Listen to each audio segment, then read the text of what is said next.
Hey YouTube, it's Harrison Fox again.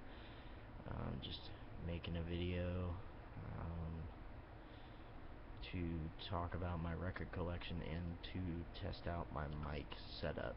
I had been talking to a friend of mine named Jeff Matheny, who used to play in a band called Indamori. Um, you can find them respectively on the internet.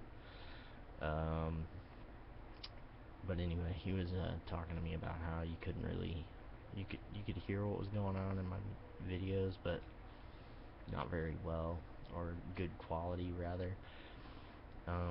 So I figured I'd make a video talking about um, my records and testing my mic out. So here it is, my mic setup and my record collection. Well, some of the choice nuggets from my record collection, because if I did my whole record collection, it'd be like a 2 hour long video. But anyway, um, get started.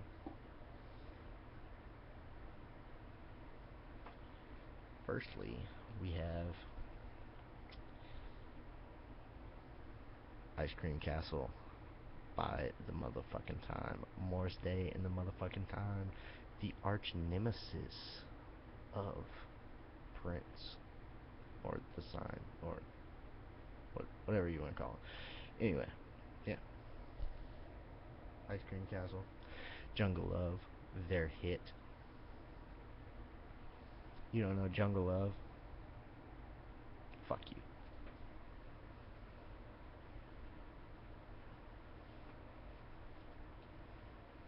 Alright. Opiate by Tool. One of my favorite records by Tool. From what I hear, it's like a compilation of a lot of their early stuff, early songs that they put together, scraped the money together, did a demo, and it became Opiate. Has 2 live tracks on it. Balls to the wall fucking metal.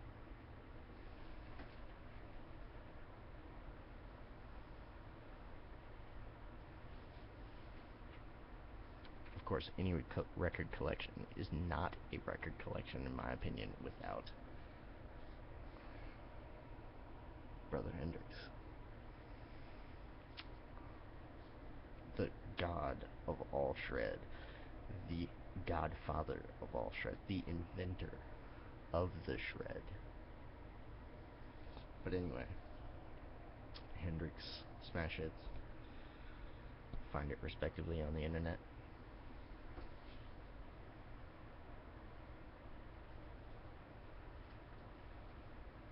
Also, I don't believe really in downloading classic records. Like, if you're going to download a band that you're like trying to get into or something, I understand that. But like going and like if you're gonna download like Hendrix or Rush or somebody, like, eh, plus you can get in a lot of trouble for doing that.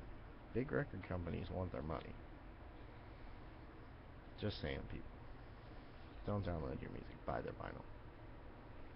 And I know I sound like a complete and total hipster or hippie or whatever the fuck they're called. But anyway, this band, 108, Songs of Separation. Very good. Sounds a lot like Tool, but more hardcore punk influence. Like hardcore punk out of the 80s, like Circle Jerks and Black Flag and yada yada yada. Ew.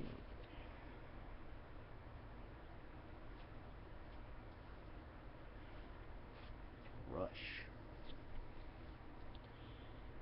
Permanent Waves. Funny story about this record, actually. My friend and an old bass player of mine, Chris Cavazos. Shout out to Chris Cavazos.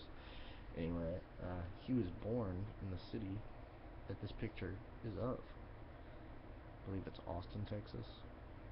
Possibly. I think it's Austin. Don't kill me, Chris. I'm not sure. But I think it's Austin, Texas. Anyway, Yeah. Oh, yeah. And another thing, another funny footnote. If you don't buy the vinyl, you probably won't be able to see this, but the 3 band members, their names, over here.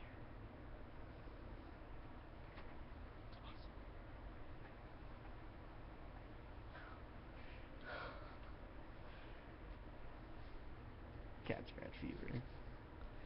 I know he's a shithead now. I know he is. He talks completely out of his ass. He's a right-wing nut job.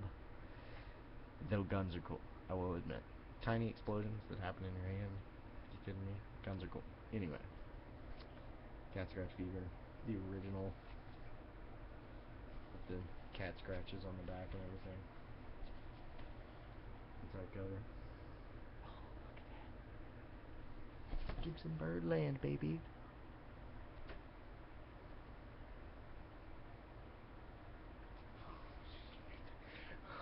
I might have to listen to these later. Pink Floyd's Animals.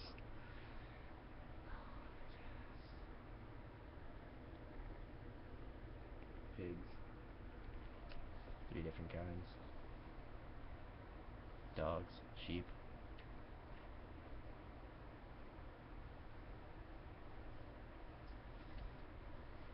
Then I got a little band out of Chattanooga. Play some hardcore punk. Reagan's Youth. Or Reagan Bones. Excuse me. Excuse me. Sorry. Gave the wrong shout out. Anyway, Reagan's Bones. Really good. Hardcore punk from Chattanooga. I'm from Nashville, so Tennessee represent.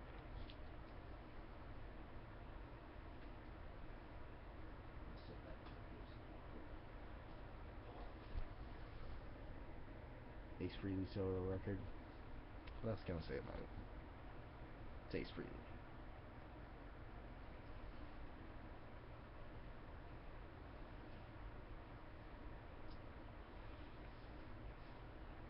Only got 2 more, so leave me alone. Police. Outlandos D'Amour. Roxanne. Don't stand so close to me. Thing. Yeah. Can't stand losing you. Not don't stand so close to me. Excuse me. It's 2 o'clock in the morning. Sorry. Anyway. Yeah, Police.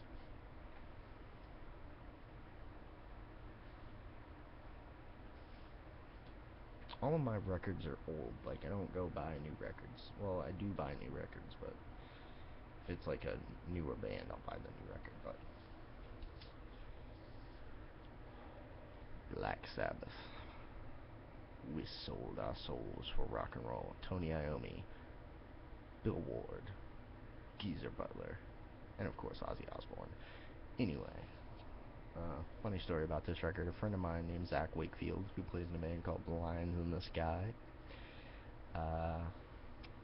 Anyway, you can find them respectively on the internet, including YouTube. Anyway, they have a video up. I can't remember the name of the song. He's probably gonna kill me for not knowing it, but anyway. Black Sabbath. We sold our souls for rock and roll. Zach Wakefield and we're at our local record purchasing store. I bought this for $1.75. He had bought a bunch of records. I was buying a bunch of records. He saw this. He was like, "Oh my God, dude, do you have any Sabbath?" And I had bought a Sabbath Volume 4. Thought I had bought a Sabbath Volume 4 original press vinyl with the booklet in it and everything. And got home and it was a Triumph record. No, it wasn't Triumph. It was Humble Pie. Excuse me. Still, it was Humble Pie, but if you're getting Sabbath and if you think you're getting Sabbath and you end up getting Humble Pie, words cannot describe the disappointment that happened. But anyway, he had picked this out and we have Sabbath, told him the story, and he was like, "Oh my God, get this." They also have Mob Rules, but I didn't have the money for Mob Rules. Anyway, I got Sold Our Souls for rock and roll, and that concludes my choice nuggets of my record collection. So, yeah, and this is also the conclusion of my mic test video. By the way, I am using a, for those that care, CAD. I don't know if you can see that. Can't remember the model number. Shoot me. Anyway, it's a multi-function condenser microphone. It has cardioid, full round, and figure 8. It has minus 10 dB flatline, or whatever. Anyway, or level, and the other one. But yeah, that's my video. This is my mic. This is the mic I will be doing all of my guitar reviews with. I'm going to redo my Agile 827 Pro, or 827 AL827 video with the cab mic'd up with this, so you can actually hear it. But anyway, yeah, that's my video. Hope you enjoyed it. Harrison Fox, I don't know.